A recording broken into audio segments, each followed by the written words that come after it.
Hey yo, what's up guys? Welcome back to my another brand new explanation videos. তো আজকে আমরা explain করতে যাচ্ছি রিসেন্টলি মুক্তি পাওয়া সিনেমা 11।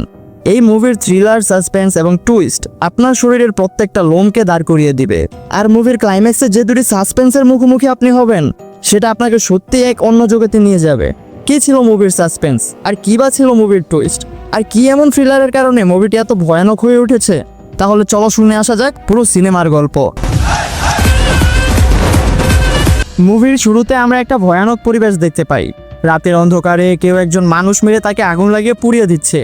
এর পরের সিনে আমরা একটি ফাইন্যান্স কোম্পানিকে দেখতে পাই, যেখানে কিছু ডাকাতি করে সকল টাকা পয়সা গহনা লুটিয়ে নেয়।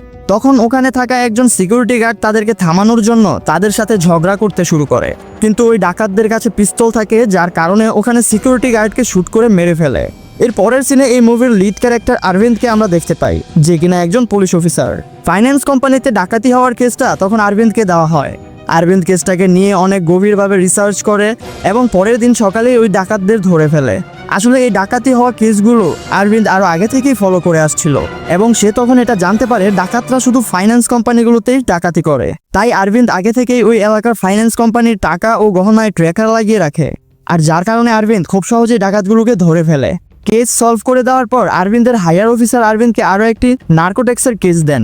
এরপর আমরা রঞ্জিত নামের আরও একটি পুলিশ অফিসারকে দেখতে পাই, এবং আমরা তখন জানতে পারি কেউ একজন মানুষ মেরে মেরে তাদেরকে আগুন দিয়ে পুড়িয়ে দিচ্ছে, যেমনটা আমরা মুভির শুরুতে দেখেছিলাম। এবং এভাবেই শহরের মধ্যে প্রায় 5 থেকে 6টা খুন হয়ে যায়। তখন রঞ্জিতের হায়ার অফিসার রঞ্জিতকে এই কেসটা দেন এবং বলেন জলদি এই কেসটা সলভ করো। রঞ্জিতকে যখন এই কেসটা দেয়, তখন পর্যন্ত মাত্র 2টা খুন হয়েছিল, কিন্তু যখন রঞ্জিত কেসটা নেয় তখন একই প্যাটার্নে আরও মার্ডার হতে শুরু করে। রঞ্জিত যতই গভীরভাবে কেসটাকে রিসার্চ করে না কেন, তারা কোনোভাবেই কোনো ক্লু খুঁজে পাচ্ছিল না, যার কারণে কেসটি কোনোভাবেই সামনের দিকে বাড়ছিল না। কিন্তু তখনও একের পর এক মার্ডার হয়েই যাচ্ছিল, আর কিলারের মার্ডার করার প্যাটার্নও সেমই ছিল। আর রঞ্জিত মার্ডার হওয়া ভিকটামসের ব্যাপারেও কোনো তথ্য বের করতে পারতো না, যে মার্ডার হওয়া ভিকটামসটা কে ছিল। এমনকি যেসব এলাকায় মার্ডারগুলো হয়, সেখান থেকে থানায় কোনো কমপ্লেন্টও আসে না। অন্যদিকে আরবিন্দ তার নার্কোটিক্স কেস নিয়ে ব্যস্ত থাকে। সেখানে সে কিছু লিড খুঁজে পায় এবং ফাইনালি আরবিন্দ কেসটাকে সলভ করে ফেলে, আর ড্রাগসের গ্যাংকেও ধরে ফেলে। তখন আরবিন্দ লাগাতার 2-3 কেস সলভ করে ফেলার পর আরবিন্দের হায়ার অফিসার তাকে অ্যাপ্রিসিয়েট করতে থাকে এবং বলেন যে আরবিন্দ, তোমার কাজ আমার অনেক পছন্দ হয়। অন্যদিকে রঞ্জিত তার কেসকে সামনে বাড়াতে না পেরে অনেক দুশ্চিন্তায় পড়ে যায়। তখন ওই রঞ্জিতের ফোনে একটা কল আসে, আর কলে রঞ্জিতকে একটা লোকেশনের কথা বলা হয়। রঞ্জিত তখন ওই লোকেশনের দিকে যেতে লাগে, আর তখন ওই রঞ্জিতের গাড়ি অনেক বড় একটা অ্যাক্সিডেন্ট করে। অ্যাক্সিডেন্টে রঞ্জিত মারা তো যায়নি, কিন্তু তার মাথায় অনেক বড় একটা আঘাত পায়, যার কারণে রঞ্জিত কোমায় চলে যায়। রঞ্জিতের সিচুয়েশন তখন খুবই সিরিয়াস ছিল, তাই আরবিন্দের হায়ার অফিসার অর্থাৎ ওই একই কমিশনার এই সিরিয়াল কিলারের কেসটা আরবিন্দকে দিয়ে দেয়, এবং কমিশনার বলে এই কেসটার জন্য আমার উপর অনেক প্রেশার আসতেছে। এই কেসটা যদি আমাদের ডিপার্টমেন্ট সলভ করতে না পারে, তাহলে কেসটা সিবিআইদের হাতে চলে যাবে। তখন কমিশনার আরবিন্দকে কেসের ফাইল দেওয়ার সময় এসআই মনোহরকেও তার সাথে জয়েন করিয়ে দেয় অ্যাসিস্ট্যান্ট হিসেবে। আরবিন্দ কেস হাতে নেওয়ার পর এসআই মনোহরকে বলে, আমি প্রথমে ওই সকল ক্রাইম স্পটগুলোকে দেখতে চাই। এরপর আরবিন্দ আর মনোহর দুজনেই ক্রাইম স্পটে যায় এবং ওখানে কিছু ইনভেস্টিগেশন করে। এখন পর্যন্ত শহরে 6টা মার্ডার হয়ে গেছে একই প্যাটার্নে, কিন্তু এখনো পর্যন্ত একটাও ক্লু খুঁজে পায়নি, এমনকি একটা চুলও পর্যন্ত না। এরপর যখন তারা দুজন পুলিশ স্টেশনের দিকে যাচ্ছিল, তখন ওই মনোহরের ফোনে তার বাসা থেকে কল আসে এবং মনোহর বলে আমি আধা ঘন্টার মধ্যে বাসায় চলে আসবো। আরবিন্দ তখন মনোহরের পার্সোনাল লাইফ সম্পর্কে কিছু জিজ্ঞাসা করে। তখন মনোহর বলে, কিছুদিন আগে আমার ওয়াইফ একটা অ্যাক্সিডেন্টে মারা যায়। আমার একটি ছেলে আছে যাকে একজন মহিলা দেখাশোনা করে। পরের দিন যখন আরবিন্দ পুলিশ স্টেশনে যাচ্ছিল, রাস্তায় তখন তার গাড়ি নষ্ট হয়ে যায়, যার কারণে আরবিন্দ রাস্তায় লিফট চাচ্ছিল। আরবিন্দকে দেখে একটি মেয়ে এসে তার সামনে থামে তাকে লিফট দেওয়ার জন্য। মেয়েটিকে দেখে আরবিন্দ অনেকটা ভাবনার মধ্যে পড়ে যায়, আর তখন ওই কাহিনী ফ্ল্যাশব্যাকে চলে যায়। মেয়েটির নাম সেন। 8 মাস আগে মেয়েটি একটি রেস্টুরেন্টে যায় একটি ছেলেকে দেখার জন্য। ছেলেটিকে মেয়েটির বাবা মা মেয়ের জন্য পছন্দ করে রেখেছিল বিয়ের জন্য। মেয়েটির মা মেয়েটিকে ফোন দিয়ে বলে ছেলেটি গ্রে কালারের শার্ট পরে আছে। তখন মেয়েটি রেস্টুরেন্টে গ্রে কালার শার্ট পরা ছেলেকে খুঁজতে থাকে, আর আরবিন্দ তখন গ্রে কালারের শার্ট পরে ওই রেস্টুরেন্টে বসেছিল। আর মেয়েটি ভেবেছিল হয়তো ছেলেটা আরবিন্দই হবে, কিন্তু আসলে ওই ছেলেটা আরবিন্দ ছিল না। এরপর মেয়েটি সোজা আরবিন্দের কাছে গিয়ে আরবিন্দকে প্রপোজ করতে শুরু করে। এমনিতে তো আরবিন্দ কাউকে ফলো করতে করতে এখানে এসেছিল, আর আরবিন্দ যাকে ফলো করে এখানে এসেছিল তার সাথে তখন আরবিন্দের ফাইট হওয়া শুরু হয়ে যায়। আর তখন স্যান বুঝতে পারে আরবিন্দ একজন পুলিশ, যে ছেলের জন্য সে এখানে এসেছে ওটা ওই ছেলে না। কিন্তু তারপরও স্যান আরবিন্দের প্রেমে পড়ে যায়। এরপর থেকেই স্যান সবসময় আরবিন্দকে ফলো করতে থাকে। এরপর কাহিনী প্রেজেন্ট টাইমে চলে আসে, যেখানে স্যান আরবিন্দকে লিফট দিতে এসেছিল, কিন্তু আরবিন্দের স্যান থেকে লিফট নেওয়া পছন্দ ছিল না। কিন্তু এদিকে আরবিন্দের ডিউটিতে লেট হয়ে যাচ্ছে, যার কারণে আরবিন্দকে লিফট নিয়ে নিতে হয়। এরপর আরবিন্দ মনোহর দুজনে রঞ্জিতকে দেখার জন্য হসপিটালে আসে। রঞ্জিতকে দেখার পর তারা বুঝতে পারে রঞ্জিতের অবস্থা এখনো আগের মতোই, কোনো চেঞ্জ দেখা যায়নি তার মধ্যে, এখনো কোমাতেই পড়ে আছে। এরপর এই রাতে কিলার আরেকজনকে কিডন্যাপ করে। কিলারের কাছে খুব পুরনো মডেলের একটা গাড়ি আছে। সকালে যখন আরবিন্দের কাছে একটি ডেড বডি পাওয়ার খবর আসে, আরবিন্দ তখন ক্রাইম স্পটে যায়। এই মার্ডারটাও ওই একই প্যাটার্নে তো হয়, কিন্তু এবারও তারা কোনো ক্লু খুঁজে পায়নি। এরপর আরবিন্দ যখন পোস্টমর্টমের রিপোর্টের জন্য ডক্টরের কাছে যায়, ডক্টর তখন আরবিন্দকে একটি প্লেট দেখায় এবং কিছু ইনফরমেশন দেয়। ডক্টর বলেন লাস্টে একজন পুরুষের, যার বয়স 30-এর কাছাকাছি হবে, তার পায়ে একটি সার্জারি করা হয়েছে, যেখান থেকে এই প্লেটটি পাওয়া গেছে। আর এর মধ্যে একটা সিরিয়াল নাম্বার দেওয়া আছে, আর এটির দ্বারা আপনি অনেক ইনফরমেশন বের করতে পারবেন। এরপর আরবিন্দ একজন এক্সপার্টের কাছে যায় এবং এর পুরো ডিটেলস সম্পর্কে জানতে চায়, অর্থাৎ এই 4-5 মাসে কার কার সার্জারি হয়েছে সে সম্পর্কে জানতে চায় আরবিন্দ। ডক্টর বলল ঠিক আছে, কালকের মধ্যে এই সম্পর্কে সকল ইনফরমেশন আমি আপনাকে দিয়ে দিব। আরবিন্দ যখন এখান থেকে যাচ্ছিল তখন মনোহরকে দেখতে পায়, সে কোনো ডক্টরের সাথে দেখা করে বাসায় যাচ্ছিল। তখন আরবিন্দ তার কারণ জানার জন্য সাথে সাথে ডক্টরের সাথে দেখা করে। প্রথমত ডক্টর আরবিন্দকে মনোহরের ব্যাপারে কিছু বলছিল না। এরপর যখন আরবিন্দ বলল সে একজন পুলিশ অফিসার, তখন ডক্টর বলতে লাগলো যে মনোহরের দিলে একটি রেয়ার টাইপের অসুখ আছে, কিন্তু মনোহর এ ব্যাপারে কখনো কাউকে কিছু বলেনি। পরের দিন মনোহরের কাছে ওই সকল লিস্ট চলে আসে যাদের যাদের পায়ে সার্জারি করা হয়েছিল। এরপর আরবিন্দ এই সকল লিস্ট ফিল্টার করে, মানে শুধু পুরুষই হবে যাদের বয়স 30 হবে। ফিল্টার করার পর 7 জন পুরুষের নাম সামনে আসে। এরপর আরবিন্দ ও মনোহর এক এক করে সবার কাছে যায় এবং তাদের ডিটেলসের ব্যাপারে জিজ্ঞেস করতে থাকে। ফাইনালি তারা সুধাকর নামের একজনের বাসায় গিয়ে ওঠে। লিস্টে তার নাম সবার শেষে ছিল। সুধাকরের বাবা প্যারালাইজ হয়ে গেছিল, তাই সুধাকর তার ঘরে বসে ছোট মোটো কাজ করে তার বাবার দেখাশোনা করত। আরবিন্দ যখন ওই প্লেটের সম্পর্কে জিজ্ঞেস করে, তখন সুধাকর বলে হ্যাঁ স্যার, রিসেন্টলি আমি একটা অ্যাক্সিডেন্ট করি আর সেখানে আমার পায়ে একটা সার্জারি করানো হয়। তখন সুধাকর আরবিন্দকে তার সার্জারিও দেখায়। অল্প কিছু জিজ্ঞাসাবাদ করার পর আরবিন্দ সুধাকরকে বলে 1 গ্লাস পানি এনে দাও। সুধাকর যখন পানি আনতে যায় তখন আরবিন্দ তার ঘরের এদিকে ওদিকে নজর দিয়ে দেখছিল। সুধাকর আরবিন্দের এমন আচরণ দেখে জলদি করে পানি এনে দেয়। সুধাকরকে দেখে মনে হচ্ছিল সে নিশ্চয়ই আরবিন্দের কাছে কোনো কিছু লুকাচ্ছে। তখন ওই স্যান আরবিন্দকে কল করে রেস্টুরেন্টে দেখা করতে বলছিল তোমার সাথে আমি একটি জরুরি কথা বলবো। প্রথমত আরবিন্দ না করে দেয়, কিন্তু জরুরি মনে করে আরবিন্দ স্যানের সাথে দেখা করতে যায়। রেস্টুরেন্টে যাওয়ার পর স্যান আরবিন্দকে প্রপোজ করে, কিন্তু আরবিন্দ তার প্রপোজকে রিজেক্ট করে দেয়, যার কারণে স্যান এখান থেকে কান্না করতে করতে চলে যায়। এরপরের দিন আরবিন্দের কাছে আরও একটি মার্ডারের খবর আসে, কিন্তু এটা ছিল এবার একটু আলাদা। এতদিন তো কিলার মানুষ মেরে শহরের বাইরে নিয়ে জ্বালিয়ে দিত, কিন্তু এবারের ডেড বডিটা শহরের মধ্যেই জ্বালিয়ে দিয়েছিল। আরবিন্দের সাথে ওখানকার লোকাল পুলিশও ছিল। একটি কনস্টেবলের থেকে আরবিন্দ এটাও জানতে পারে একজন অপরিচিত পাগল পুলিশ স্টেশনে এসে কিছু বলছিল। পাগল সবকিছু বলতে পারেনি, তবে এতটুকু বলছিল একজন মেয়ে ছিল আর একটি মাস্ক পরা লোক ছিল। মেয়েটি যাচ্ছিল এবং তার সামনে একটি গাড়ি আসে। এখানকার ইন্সপেক্টর ওই পাগলের কোনো কথাই শোনে না, তাই ওই পাগলকে পুলিশ স্টেশন থেকে বের করে দেয়। এরপর আরবিন্দ ওই পাগলের কাছে যায় এবং তাকে জিজ্ঞেস করে যে কালকে তুমি কি দেখেছিলে। পাগল বলতে লাগলো কালকে রাতে একটি মেয়ে বাস থেকে নেমে হেঁটে বাসায় যাচ্ছিল, আর তখন তার সামনে একটি গাড়ি আসে। গাড়িতে আসা লোকটি মেয়েটিকে বেহুশ করে তার গাড়িতে করে নিয়ে যায়। অর্থাৎ আজকে যে লাশটি পাওয়া গেছে সেটি কোনো পুরুষের না, একটি মেয়ের ছিল। পাগলটি বলছিল এই মেয়েটি একটি স্কুটি দিয়ে প্রতিদিনই এই রাস্তা দিয়ে আসা যাওয়া করতো। আরবিন্দ মনোহরকে বলছিল মেয়েটি প্রতিদিন তার অফিসে এই রাস্তায় তার স্কুটি দিয়ে আসা যাওয়া করতো, তাহলে কালকে রাতে কেন স্কুটি দিয়ে আসেনি? তার মানে তার স্কুটি হয়তো খারাপ হয়ে গিয়েছিল, আর নিশ্চয়ই স্কুটি ঠিক করার জন্য কোনো গ্যারেজে দিয়েছিল। এরপর আশেপাশের সকল গ্যারেজগুলোতে এই স্কুটির সম্পর্কে জিজ্ঞেস করতে থাকে। তখন একজন বলে হ্যাঁ স্যার, একটি মেয়ে 2 দিন আগে তার স্কুটি এখানে দিয়ে গিয়েছিল। আরবিন্দ যখন স্কুটি চেক করে তখন স্কুটিতে কিছু ডকুমেন্ট খুঁজে পায়, যেখানে আরবিন্দ জানতে পারে মেয়েটির নাম মীরা ছিল। আরবিন্দ মনোহর যখন তারা দুজন মীরার বাসায় যায়, শকিংলি তখন মীরা বেঁচে ছিল। কনস্টেবল মীরাকে দেখে চিনে ফেলেছিল এবং সে বলছিল আরে তুমি তো কালকে আমাদের পুলিশ স্টেশনে এসেছিলে। অর্থাৎ পুলিশ অফিসার যখন পাগলকে তাড়িয়ে দিয়েছিল তখন বাইরে মীরা দাঁড়িয়েছিল তার কুকুরের মিসিং কেস ফাইল করার জন্য, কিন্তু কনস্টেবল তার কমপ্লেন্ট লেখেননি। আরবিন্দ তখন মেয়েটিকে জিজ্ঞেস করে শুক্রবার রাতে আপনি কোথায় ছিলেন? মীরা বলে স্যার আমি বাসায় ছিলাম, আমার প্যারেন্টস অন্য একটি গ্রামে গিয়েছিল তাই। এরপর মনোহর মীরার ঘরের তল্লাশি নেয়। একটা জিনিস দেখে তো মনোহরের হুশই থাকে না। জলদি করে মনোহর তখন আরবিন্দকে ডাকে এবং সেটা দেখায়। আরবিন্দও সেটা দেখে অনেক শকড হয়ে যায়। আর বিষয়টা ছিল এটা যে মীরা একজন নয়, মীরার আরও একটি যমজ বোনও ছিল। দেয়ালের মধ্যে আরও একটি ছবি টাঙানো ছিল, যেটা স্কুল টাইমের ছিল, আর স্কুলের নাম হচ্ছে টুইন বার্ডস, আর ওই ক্লাসের সকল বাচ্চারাই ছিল টুইন্স। এরপর আরভিন সুধাকারকে পুলিশ স্টেশনে নিয়ে আসে কিছু জিজ্ঞাসাবাদ করার জন্য। আর এখানে আশ্চর্য বিষয় ছিল, সুধাকাররাও টুইন্স ব্রাদার ছিল। আরভিন তখন সুধাকারকে বলে, সত্যি করে বলো, তুমি আমাদের কাছে কি লুকাচ্ছ?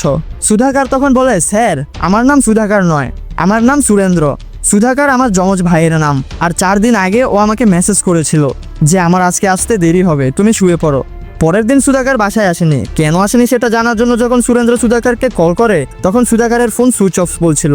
এরপর একটি আননোন নম্বর থেকে সুরেন্দ্রের কাছে কল আসে, আর এই কলটি ভিডিও কল ছিল, যেখানে একটি মাস্ক পরা ব্যক্তি সুধাকারকে অনেক টর্চার করছিল। আর এই সব কিছু সুরেন্দ্র ভিডিও কলের মাধ্যমে দেখছিল। ভিডিও কলে থাকা মাস্ক পরা ব্যক্তিটি সুরেন্দ্রকে বলছিল, যদি তোর ভাইকে বাঁচাতে চাস তাহলে আমি যা বলি তা কর। অন্যদিকে মীরার সাথেও একই ঘটনা ঘটে। মার্ডার হওয়া মেয়েটির নাম মীরা ছিল। মীরার বোন তার বোনের মিসিং কমপ্লেন করার জন্য পুলিশ স্টেশনে গিয়েছিল, কিন্তু সেখানে মাস্ক পরা ব্যক্তিটি তার উপর নজর রাখছিল। তাই মীরার বোন কথা ঘুরিয়ে কুকুরের মিসিং কমপ্লেন করতেছিল। এরপর মাস্ক পরা ব্যক্তিটি ওদের দুজনকে এক জায়গায় ডাকে। সেখানে রুমে একটি ব্যক্তি বাঁধা ছিল। মাস্ক পরা ব্যক্তিটি তাদের দুজনকেই বলছিল, পাশেই বন্দুক রাখা আছে, তোমরা ওই বন্দুকটি উঠাও এবং বেঁধে রাখা লোকটিকে মেরে ফেলো, তবেই তোমার ভাই অথবা তোমার বোন বাসায় ফিরতে পারবে। এরপর সুরেন্দ্র তার ভাইকে বাঁচানোর জন্য অথবা মীরার বোন মীরাকে বাঁচানোর জন্য ওই ব্যক্তিকে মেরে ফেলে। আর ওই ব্যক্তির মুখেও তখন মাস্ক পরা ছিল। এর পরের দিন তাদের দুজনের ফোনে একটি ভিডিও মেসেজ আসে। তারা দুজন যে মাস্ক পরা ব্যক্তিটিকে খুন করেছিল, ভিডিও মেসেজটি তারই ভিডিও রেকর্ড ছিল। অর্থাৎ সুরেন্দ্র এবং মীরার বোন যে ব্যক্তিটিকে খুন করেছিল সেটা রেকর্ড করা হয়েছিল। আর অবাক করার বিষয় হচ্ছে এটা যে মীরার বোন এবং সুরেন্দ্র বন্দুক দিয়ে যাকে মেরেছিল তারা তাদেরই ভাই এবং বোন ছিল। অর্থাৎ সুরেন্দ্র যাকে মেরেছিল সেটা তার ভাই ছিল, আর মীরার বোন যাকে মেরেছিল সেটা মীরা ছিল। আর এটা দেখে তাদের দুজনের পায়ের মাটি যেন সরে গিয়েছিল, উপরের আসমান ভেঙে যেন নিচে পড়ে গিয়েছিল। আর তারা খুবই কষ্ট পেয়ে কান্না করতে লাগলো যে আমরা আমাদের নিজের হাতে আমাদের ভাই বোনকে মেরে ফেলেছি। আর এরা দুজন এখন পুলিশ স্টেশনেও যেতে পারবে না, কারণ তারা যে কাজটি করেছে সেটি ভিডিও রেকর্ড হয়ে গেছে। এরপর আরভিন সুধাকারের ভাই এবং মীরার বোনকে একসাথে ডাকে আর বলে, মাস্ক পরা ব্যক্তিটি তোমাদের হাতে তোমাদের নিজের ভাই বোনকে খুন করিয়েছে। তোমরা দুজন কি একে অপরকে চেনো? তখন অলরেডি তারা একে অপরকে জানতো, কারণ তারা দুজন ক্লাসমেট ছিল। সুরেন্দ্র মীরার বোনকে দেখে চিনে ফেলেছিল আর বলছিল, তুমি তো তারা, তাই না? এরপর আরভিন্দ তাদেরকে স্কুলের টাইমের একটি ছবি দেখায় আর জিজ্ঞেস করে, তোমাদের কি কারোর উপর সন্দেহ হয়? তখন তারা দুজনেই একজনের নাম বলে, বেঞ্জামিন। এরপর আরভিন্দ তারার ফোনে স্যানের ছবি দেখতে পায়, যে কিনা আরভিন্দকে প্রপোজ করেছিল। আরভিন্দ স্যানের সম্পর্কে তারাকে জিজ্ঞেস করলে তারা বলে, হ্যাঁ স্যার, ওর নাম সঞ্জনা, ও আমার ফ্রেন্ড হয়, আমাদের কিছুদিন আগে একটা মলে দেখা হয়। আরভিন্দ সুরেন্দ্রকে বলে যে সার্জারি তো সুধাকারের পায়ে হয়েছিল, তাহলে সুরেন্দ্র তোমার পায়ে আঘাত কিভাবে এলো? তখন সুরেন্দ্র বলে, সুধাকারের পায়ে এরকম আঘাত দেখে আমিও আমার পায়ে আঘাত করি। এরপর আরভিন্দ মনোহর তারা দুজন ওই স্কুলের মিসের সাথে দেখা করতে যায়। কেসের সকল ডিটেলস সম্পর্কে তাকে বলা হয়। মিসকে এটাও বলেন যে ওই সিরিয়াল কিলার শুধু টুইন্সদেরকেই খুন করছে, আর এখন পর্যন্ত যারা যারা মারা গেছে তারা সবাই একই স্কুলে পড়ছিল এবং তারা সবাই সবার ক্লাসমেট ছিল। আর এগুলো শুনে হেডমিস বেঞ্জামিনের নাম নেয়। হেডমিস তখন তার স্কুলের সম্পর্কে বলতে শুরু করে। আজ থেকে 26 বছর আগে এই হেডমিস এবং তার হাজব্যান্ড একটি স্কুল খোলে। এরপর দেখতে দেখতে একসাথে তাদের স্কুলে 6 জন টুইন্স অ্যাডমিশন নেয়। ওই সময় এই ব্যাপারটা অনেক ভাইরাল হয়ে যায় যে একই স্কুলে 6 জন টুইন্স। হেডমিসের হাজব্যান্ড তখন এই ব্যাপারটার ফায়দা ওঠায় এবং অনেক বেশি অ্যাডভার্টাইজমেন্ট করেন। বিষয়টা এমন ছিল যে যাদের বাচ্চা টুইন্স তারা শুধু একটি বাচ্চার খরচ দিয়ে দুজনকে পড়াশোনা করাতে পারবে। আর এমন অ্যাডভার্টাইজমেন্ট দেখে অনেক প্যারেন্টসরাই তাদের টুইন্স বাচ্চাদের এই স্কুলে অ্যাডমিশন করায়। তাদের ছোট্ট স্কুলটি দেখতে দেখতে একদিন অনেক বড় হয়ে যায়। স্কুলের নাম চেঞ্জ করে তখন টুইন্স বার্ড রাখা হয়। এরপর একদিন হেডমিস এবং তার হাজব্যান্ড একটি চেস টুর্নামেন্ট দেখতে যায়। ওখানেই প্রথমবার তারা দুজন বেঞ্জামিনকে দেখতে পায়। বেঞ্জামিন ওখানে চেস গেম অনেক বুদ্ধিমত্তার সাথে খেলছিল, যার কারণে ওই টুর্নামেন্ট বেঞ্জামিন জিতে নেয়। বেঞ্জামিনের আরও একটি ভাই ছিল যার নাম ফ্রান্সেস, কিন্তু ফ্রান্সেস বেঞ্জামিনের মতো এতটা ইন্টেলিজেন্ট ছিল না। বেঞ্জামিনের মতো এত শার্ক আর ডার্ক ট্যালেন্ট ফ্রান্সের ছিল না। ওর বুদ্ধিমত্তা একটু দুর্বল ছিল। বেঞ্জামিনের এমন প্রতিভা দেখে মিস হেড এবং তার হাজব্যান্ড ভাবছিল, বেঞ্জামিনকে যদি কোনো রকম আমাদের স্কুলে অ্যাডমিশন করানো যায় তাহলে তার চেস ট্যালেন্টের জন্য তাদের স্কুলের নাম ও মানসম্মান অনেক বেড়ে যাবে, আমরা আরও পপুলার হয়ে যাব। এরপর যখন তারা দুজন বেঞ্জামিনের বাসায় যায় তখন তারা দেখলো বেঞ্জামিন একটি এতিম ছেলে, দুনিয়াতে তার কেউ নেই, ফুটপাতে থেকে ছোটখাটো কাজ করে এবং তার পড়াশোনার সাথে প্রতিদিন মরুয়া দিন কাটাচ্ছে। তখন হেডমিস এবং তার হাজব্যান্ড বেঞ্জামিনকে একটা অফার দেয় যে তোমরা দুই ভাই আমাদের স্কুলে পড়াশোনা করো, তোমরা দুজনে ওখানেই থেকো। আর তাদের অফার শুনে তারা দুই ভাই অনেক খুশি হয়ে যায় যে তারা দুজন এখন থেকে হোস্টেলে থাকবে। এরপরের দিনে হেডমিস তাদের দুই ভাইকে তাদের স্কুলে অ্যাডমিশন করিয়ে দেয়। এরপর থেকে ফ্রান্সিস এবং তার ভাই বেঞ্জামিনের জীবন অনেক সুন্দরভাবে চলতে থাকে। বেঞ্জামিন তো শুরু থেকে ইন্টেলিজেন্ট ছিল, কিন্তু ফ্রান্সিসও এখানে থেকে তার বুদ্ধিমত্তার অগ্রগতি করছিল, অর্থাৎ সেও ওখানে পড়াশোনা করে তার ট্যালেন্টকে অনেক দূর নিয়ে যাচ্ছিল। ক্লাসে যখন কোনো টিচার বাচ্চাদের পড়াতো তখন সকল টিচার তাদের দুই ভাইকেই এক্সাম্পল দিত। এভাবেই বেঞ্জামিন প্রত্যেকটা চেস টুর্নামেন্ট জিততে থাকে এবং স্কুলের নাম সামনের দিকে নিয়ে যেতে থাকে। দুই ভাইয়ের ট্যালেন্টের গ্রোথ দেখে ক্লাসে থাকা সকল বাচ্চা তাদের প্রতি হিংসা করতে থাকে। ফ্রান্সিসকে নিয়ে ক্লাসের বাচ্চারা সবসময় ঠাট্টা মজা করত, আর বেঞ্জামিন সবসময় ফ্রান্সিসকে প্রোটেকশন দিত। একদিন বেঞ্জামিন ক্লাসের অনেকগুলো বাচ্চাকে মারধর করে, কারণ বাচ্চাগুলো ফ্রান্সিসকে বিরক্ত করছিল, যার কারণে হেডমিস সবাইকে পানিশমেন্ট দেয় এবং বেঞ্জামিনকেও। এরপর সামনে চেস কম্পিটিশন আসছিল, তাই হেডমিস বেঞ্জামিনকে প্র্যাকটিস করাতে থাকে। প্র্যাকটিসের সময় বেঞ্জামিন হেডমিসের থেকে একটা গেমও জিততে পারে না, লাগাতার সবকটা ম্যাচই হেরে যাচ্ছে। তখন হেডমিস বেঞ্জামিনকে বলে, তুমি যদি এভাবে চেস খেলো তাহলে কম্পিটিশন হেরে যাবে, আমরা এর পরের যে টুর্নামেন্ট আসবে সেটাতে দেখে নিব, এখন তুমি যাও। এরপর বেঞ্জামিন বলে, না মিস, আসুন আমরা আরেকটি ম্যাচ খেলি। আর তখন শকিংলি বেঞ্জামিন ওই ম্যাচটি জিতে যায়। হেডমিস বেঞ্জামিনের এমন গেম প্লে দেখে খুব ইমপ্রেস হয়ে যায় এবং বলে, তুমি এত ভালো খেলো, কিন্তু তারপরও তুমি বারবার আমার কাছে কেন হেরে যাও? বেঞ্জামিন তখন বলে, ম্যাডাম, আপনার মধ্যে আমি আমার মাকে দেখতে পাই, আর মা কখনো হারতে পারে না। অর্থাৎ বেঞ্জামিনের গেম একদমই আলাদা। বেঞ্জামিনের কাছে শুধু প্ল্যান এ আর প্ল্যান বি নয়, বরঞ্চ বেঞ্জামিনের কাছে প্ল্যান সিও আছে। এরপর তখন রাত হয়ে যায় এবং বেঞ্জামিন ফ্রান্সিসের কাছে গিয়ে তার দেখাশোনা করে, কারণ ফ্রান্সিস রাতের অন্ধকারকে খুব ভয় পেত। এরপর হেডমিসের হাজব্যান্ড বেঞ্জামিনকে টুর্নামেন্টে নিয়ে যায়। ফ্রান্সিস তখন হেডমিসের কাছেই থাকে। সত্যিকার অর্থে মিস হেড তাদের দুজনকে অনেক ভালোবাসত। এখন যখন বেঞ্জামিন টুর্নামেন্টের জন্য বাইরে চলে যায়, তখন ক্লাসের সকল বাচ্চারা ফ্রান্সিসকে অনেক বিরক্ত করতে শুরু করে। বিরক্ত হয়ে ফ্রান্সিস অনেক কান্না করতে থাকে, আর এ নিয়ে সে হেডমিসকে কিছু বলেনি। এরপর বেঞ্জামিন ম্যাচ জিতে যখন স্কুলে আসে, তখনও ফ্রান্সিস বেঞ্জামিনকে এই ব্যাপারে কিছু বলে না। এর কিছুদিন পর ক্লাসে প্র্যাকটিক্যাল শুরু হয়, অর্থাৎ টুইন্সের কিছু বাচ্চা ল্যাবে যায় আর কিছু বাচ্চা রেকর্ড লিখতে। তখনই ক্লাসের দুটি টিচার ফ্রান্সকে নিয়ে কথা বলছিল যে ফ্রান্সিসের রাতের অন্ধকারকে ভয় পাওয়ার একটি অন্যরকম রোগ আছে, আর এটা বেঞ্জামিনের ক্লাসমেট শুনে ফেলে এবং ক্লাসের সকল বাচ্চাদের বলে দেয়। যখন ফ্রান্সিস ল্যাবে থাকে তখন তার ক্লাসমেট লাইট অফ করে দেয়, আর অন্ধকার দেখে ফ্রান্সিস জোরে জোরে চিৎকার করতে থাকে, কান্না করতে থাকে। যতক্ষণে বেঞ্জামিন ফ্রান্সিসের কাছে আসে ততক্ষণে ফ্রান্সিস মারা যায়। এরপর ফ্রান্সিসকে পিউরিয়াল করানো হয়। বেঞ্জামিন তখন অনেক বেশি কান্না করছিল। 3 দিন পর্যন্ত বেঞ্জামিন ফ্রান্সিসের কবরের পাশেই থাকে। এরপর একজন মাদার হেডমিস তার হাজব্যান্ডকে বলে, বেঞ্জামিনের এখানে থাকাটা ঠিক নয়, তার মাথায় সবসময় ফ্রান্সিসের কথাই মনে পড়বে, আমি তাকে আমার অর্থনীতি নিয়ে যেতে চাই। মিস হেড তখন বেঞ্জামিনের হালাত দেখে তাকে মাদার হেডমিসের সাথে পাঠিয়ে দেয়। এরপর প্রেজেন্ট টাইমে মিস হেড বলে, আমি ওই দিনে বেঞ্জামিনকে শেষবার দেখেছিলাম। কিছুদিন পর আমি জানতে পারি একটি ফ্যামিলি এসে বেঞ্জামিনকে পালক নিয়ে নেয়। আর এদিকে আমরা বুঝতে পারছি না বেঞ্জামিনের অভিশাপে কি আমাদের স্কুল ফায়ার অ্যাক্সিডেন্টে পুরো ছাই হয়ে গেছে, আর অন্যদিকে এমন পরিণতি মেনে নিতে না পেরে আমার হাজব্যান্ড নেশায় ডুবে যায় এবং একদিন নেশার কারণে তিনিও এই দুনিয়া ছেড়ে দেন। এরপর আরভিন্দ স্কুলের সকল স্টুডেন্টের ডিটেলস নিয়ে এখান থেকে চলে আসে এবং সঞ্জনার কাছে যায়, যে কিনা আরভিন্দকে প্রপোজ করেছিল। এরপর সঞ্জনা বলে, জি বলুন, আপনার কাকে চাই? তার মানে এটা সঞ্জনা নয়, আঞ্জনা। এখানেও ওরা দুজন টুইন্স ছিল। তখন সঞ্জনা আরভিন্দকে দেখে দৌড়ে তাকে হাক করে। তখন আরভিন্দ বলে, আমি এখানে বিয়ের কথা বলার জন্য আসিনি, আমি অন্য একটি কাজে আসছি। এরপর আরভিন্দ তাদের দুজনকে এই কেসের সকল কিছু ডিটেলসে বলতে থাকে আর বলে, তোমাদের দুজনের জীবন বিপদে আছে, অথবা বলতে পারো খুব ঝুঁকিতে আছে, যার কারণে সঞ্জনা আঞ্জনা তাদের দুজনকে মনোহরের বাসায় পাঠিয়ে দেয় তাদের সেফটির জন্য। ক্লাসে এখন আর দুজনেই বেঁচে ছিল, ধীরান আর ধীরাজ।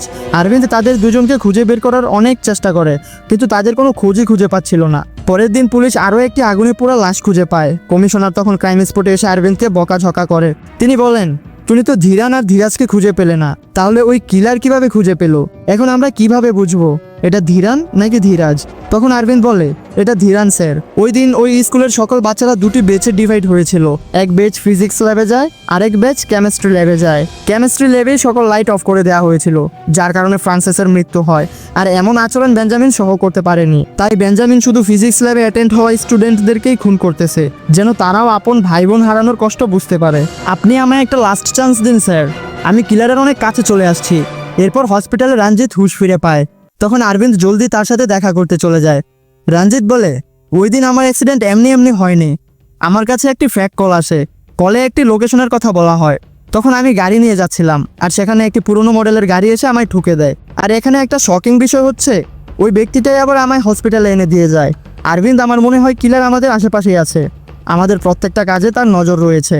আর তখন ওই মিস হেড আরবিন্দকে কল করে বলে, আমি তো তোমাকে একটা কথা বলতে ভুলেই গিয়েছিলাম, প্রত্যেক বছরই ফ্রান্সিসের ডেথ ডেতে বেঞ্জামিন তার কবরের পাশে আসে আর ওখানে ফুল রাখে।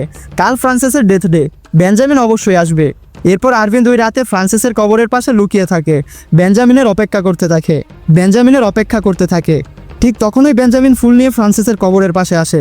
যখন আমরা বেঞ্জামিনের চেহারা দেখি তখন সেটা অন্য কেউ নয়, সেটা মানুহর ছিল। আরবিন্দ যখন মানুহরকে ধরার চেষ্টা করে তখন মানুহর ওখান থেকে ভাগতে লাগে। মানুহরের কাছে ওই আগের ব্ল্যাক কালারের পুরনো গাড়ি ছিল যেটা রঞ্জিত বলছিল। আরবিন্দ বহুত সময় ধরে মানুহরের পিছনে ছুটছিল, কিন্তু মানুহর তখন আরবিন্দের হাত থেকে ছুটে যায়। এরপর আরবিন্দ জলদি করে মানুহরের বাসায় যায়, কিন্তু শকিংলি মানুহর তার বাসায় ছিল। আরবিন্দ এখানে সঞ্জনা আঞ্জনাকে বাঁচানোর জন্য আসছিল। আরবিন্দ যখন বাসায় প্রবেশ করে তখন সঞ্জনা আঞ্জনাকে মনোহর বেঁধে রেখেছিল। যতক্ষণে আরবিন্দ কিছু বুঝে উঠছিল ততক্ষণে মনোহর আরবিন্দের মাথায় আঘাত করে আঞ্জনাকে তার সাথে নিয়ে চলে যায়। এরপর আরবিন্দ আর সঞ্জনা দুজনে মনোহরকে খুঁজতে থাকে। আরবিন্দ একটি পুরনো কনস্ট্রাকশন বিল্ডিংয়ের উপরে যায়, কারণ মনোহর সবাইকে এখানেই ডেকে আনতো। তো এটা ভেবে আরবিন্দ এখানে আসে। এখানে এসে আরবিন্দ মনোহরকে দেখতে পায়। এরপর তাদের মধ্যে খুব ভালো ফাইট হওয়া শুরু হয়। এরপর আরবিন্দ সঞ্জনাকে গান দিয়ে বলে, মনোহর আঞ্জনাকে মারার জন্য লিফটে করে নিচে আসতেছে, তুমি মনোহরকে মেরে ফেলো। এরপর যখন লিফট খুলে তখন সেখানে আঞ্জনা ছিল, আর সঞ্জনা না দেখে জলদি করে গুলিয়ে চালিয়ে দেয় আঞ্জনার উপর, অর্থাৎ লিফটে মনোহর ছিলই না। এরপর কাহিনী চলে যায় ছোট একটি ফ্ল্যাশব্যাকে। একটু আগে আরবিন্দ আর মনোহর ফাইট করছিল না, তখন ওই মনোহর আরবিন্দের বুকের মধ্যে ফ্রান্সিসের নাম দেখতে পায়, আর তার মানে বেঞ্জামিন আর কেউ নয়, আরবিন্দই হলো বেঞ্জামিন। শালার এখানে আসার পর যে সাসপেন্স দেখলাম পুরো মাথাটাই ঘুরিয়ে দিল। এরপর আরবিন্দ আঞ্জনাকে লিফট দিয়ে পাঠিয়ে সঞ্জনাকে গান দিয়ে মনোহরের কথা বলে তাকে শুট করতে বলে। এরপর সঞ্জনা না দেখেই আঞ্জনাকে শুট করে দেয়। এর একটু পর রঞ্জিত এখানে আসে, তাকে আইনের হাতে নিয়ে আসে। এরপর রঞ্জিত আরবিন্দকে ইন্টারোগেশন করার সময় বলে, তুমি এতদিন পুরো পুলিশ ডিপার্টমেন্টকে উল্লু বানিয়ে ঘুরে ফিরেছ, ছোটবেলার প্রতিশোধ এখন নিয়েছ। আরবিন্দ বলে, আমার ভাইও বাচ্চাই ছিল, ফ্রান্সিসকে ছাড়া আমি আমার জীবন ভালোভাবে কাটাতে পারছিলাম না। ফ্রান্সিসকে মেরে ওরা সবাই হাসি খুশি জীবন কাটাচ্ছে, কিন্তু আমি ফ্রান্সিসকে মনে করে করে প্রতিদিনই মরে যাচ্ছি।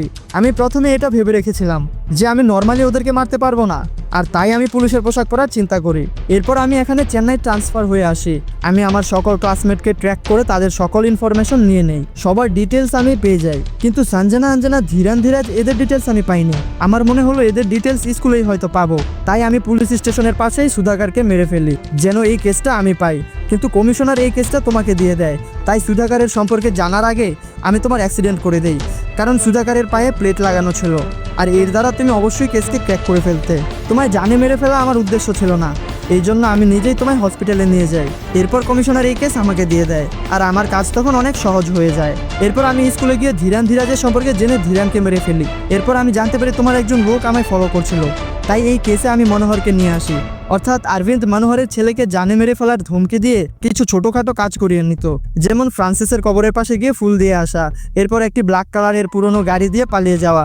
আঞ্জনাকে মারার জন্য আমি মনোহরকে ব্যবহার করি, কিন্তু তুমি আমার পিছু করতে করতে এখন পর্যন্ত চলে আসো। এরপর রঞ্জিত আরবিন্দের উপর কিভাবে সন্দেহ হলো রঞ্জিত সেটা বলতে লাগলো।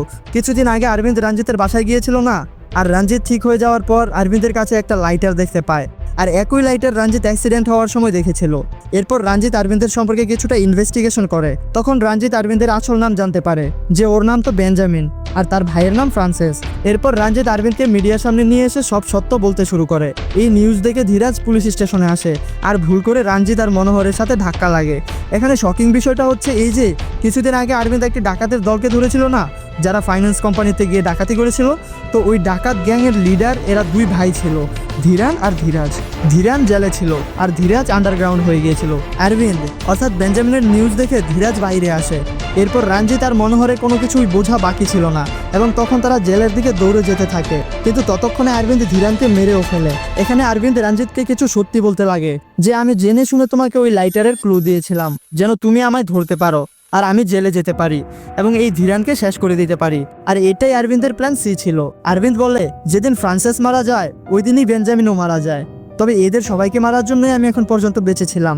এরপর আরবিন্দ মনোহরকে বলে, আমি মরার পর আমার দিল তোমার, আমি তোমাকে ডোনেট করে দিলাম। এরপর আরবিন্দ কিছু ট্যাবলেট খেয়ে মারা যায়, আর এর সাথে এই মুভির সমাপ্তি হয়ে যায়। তো গাইজ, এটাই ছিল আমাদের আজকের মুভি এক্সপ্লেনেশন ভিডিও ভালো লাগলে অবশ্যই একটি লাইক, কমেন্ট আর একটি শেয়ার করে দিবেন, আর নতুন হয়ে থাকলে চ্যানেলটি সাবস্ক্রাইব করে দিবেন। দেখা হবে আরও কোনো একটি নতুন এক্সপ্লেনেশন ভিডিওতে।